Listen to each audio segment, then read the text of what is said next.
Mostly, I thank you for the discussions you had just earlier on before I stood up, because they really assisted me in seeing where you are and the things that you're struggling with. And I can guarantee you one thing, it is not new. A whole lot of organizations are definitely seeing that. But the comment about leadership just really took me, because if we don't get that leadership, that strong leadership in the quality fraternity, you're not going to do it. You're not going to be able to make it, because people will always hijack everything you're trying to do. What I would like, I've been asked to talk about today is really the cost of quality. And I went and said, let's not just talk about the cost, but let's also talk about the failure of quality. And that's what we will touch on quickly. Philip Crosby said once that cost of quality is the expense of non-conformity, the cost of doing things wrong. That is the cost of quality. And this cost of quality becomes very difficult to rectify. And one of the things that I'm very famous about is that I speak things as they are. There is nothing called the guiding truth, the same. We all know in this house that Eskom as the organization has lost a lot of credibility, has picked up a lot of negative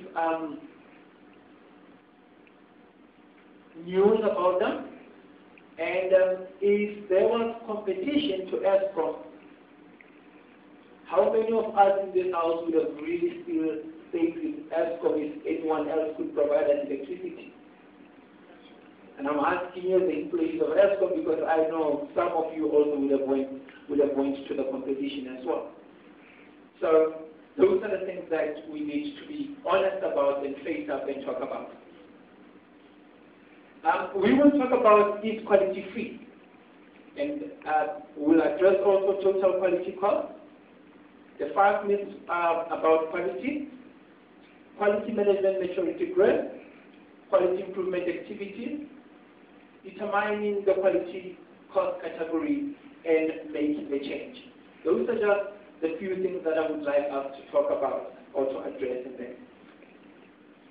When we say quality is free, what do we mean?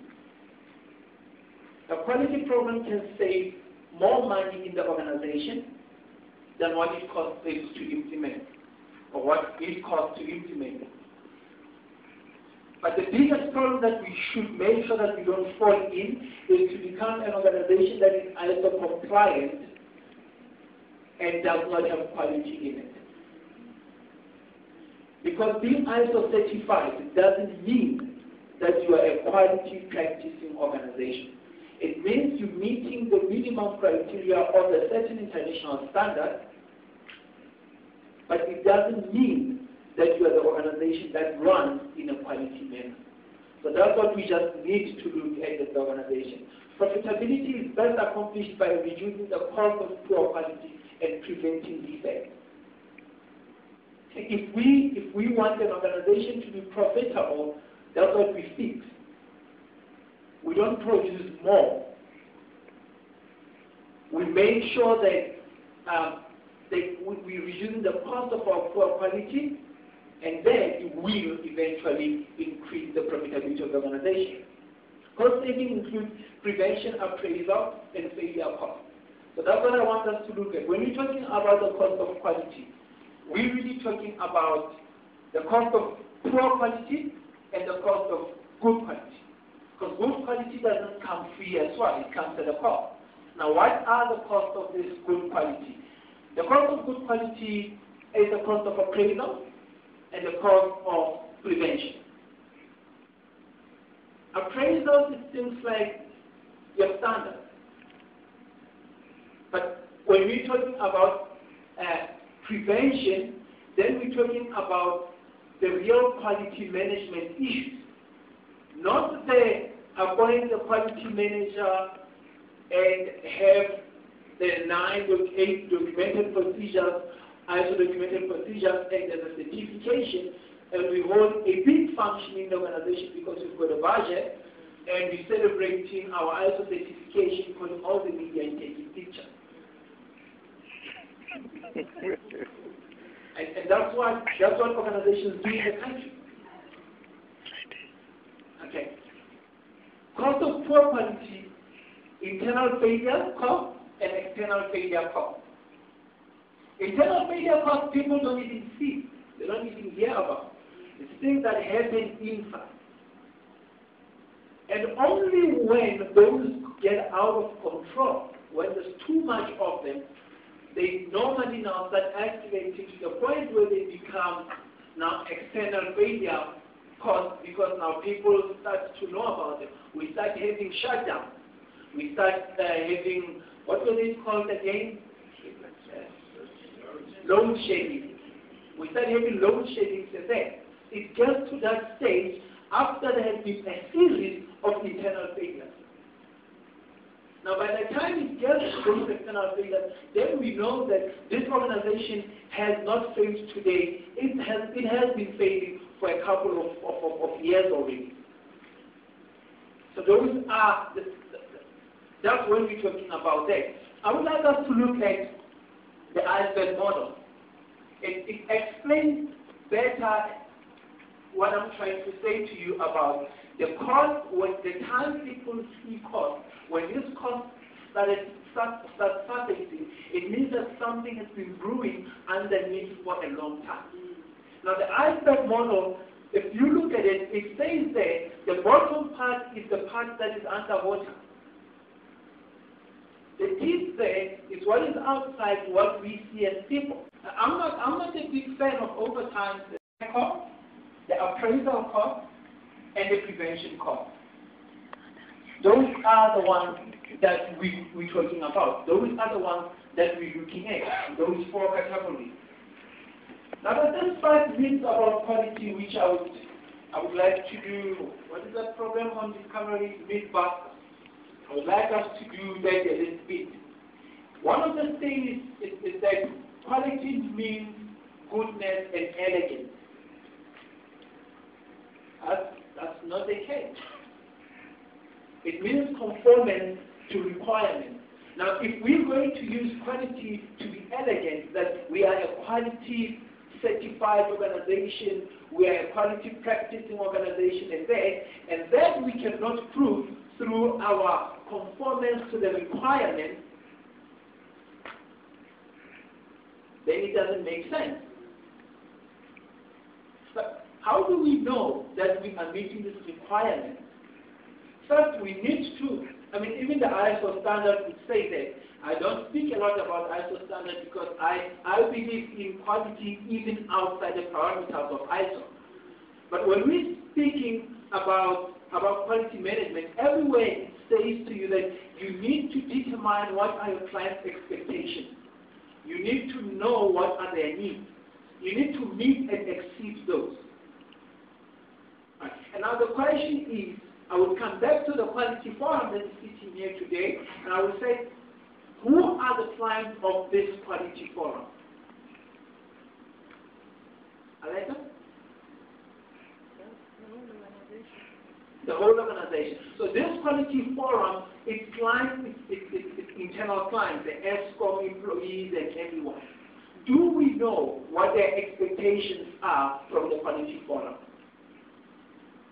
Because as things stand, as I'm sitting there and listening about leadership and people starting to do their own things and that, have we determined what is it that they want us as the quality forum, as the corporate quality department, have we determined what their needs are?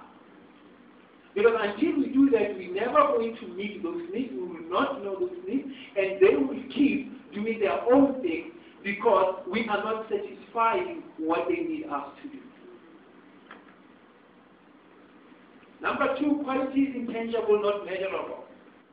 Quality is measurable by cost of non-conformity. I know a lot of leadership in organizations, they come and they say that all they're interested in is the bottom line. Yeah, you're speaking about this quality and that it's going to cost me too much to put these things in place and that, and I'm not going to be able to really measure how much impact it has had in the organization. You can measure that impact. You have to check the cost of your non-conformity. Check the cost of negative publicity that you have, and then you'll be able to see the cost of quality. The economics of quality are prohibitive, not relevant. No, that's not true. It is cheaper to do things right the first time around every time. The minute we go back and redo it again, we put in more resources on it again that we should be dedicating to something else, and we are losing as an organization. Quality problems originate from workers. Everybody always says that. Yeah, things happen because you people don't follow quality processes. Things happen because you people don't do this, because you people, it's always you. But a lot of these things start with the planning. It starts with the planning and in the development.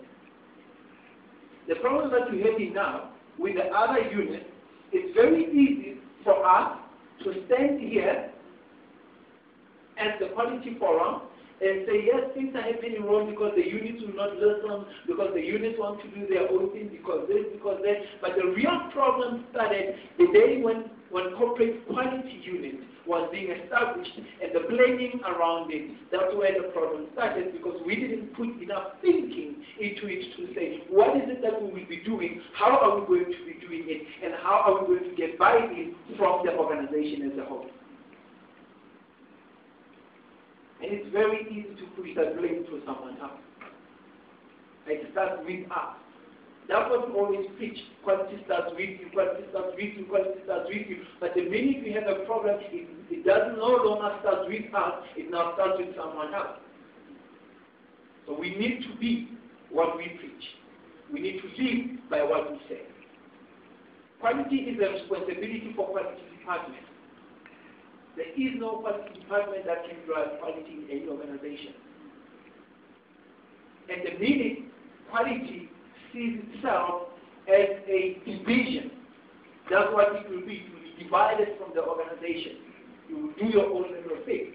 Quality needs to see itself as a function, as an element in the organization.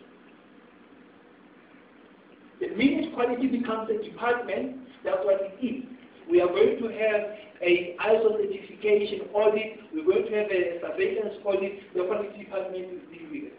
That's where people start using you as dragons like I had now, where when you say something and people say, oh, you don't want to do it, that's not a problem.